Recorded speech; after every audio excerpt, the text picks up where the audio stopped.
ఎన్ని తులాలు అక్క? ఓ అక్క 3 తులాలు. 3 తులాలు ఎవరు చేయించి? సగం పక్కకు ఎత్తిండు, సగం పక్కకు ఎత్తిండు. 3 తులాలున్నారా కానీ ముక్కు ఎంతనే? ఇదే ఎన్ని తులాలు అది? తులాలు కాదు, కిలోలా? 3 మాసాలు. 3 మాసాలన్నారా? చెవుకు దండే? ఈ పెద్ద హారం ఎంతనే?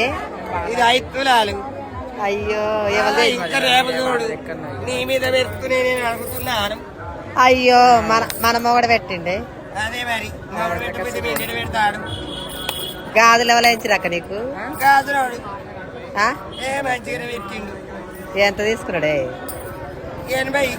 80 మంచోడనా? 100 బట్టలు ఇవ్వమన్నా నేను ఇయ్యలేదు. నన్ను చూడన్నా. నిన్ను చూడమన్నావు. ఒక మలక చూసిండా? పాట పాడరాదు ఒక అక్క? ఏం పాట పాడాలి?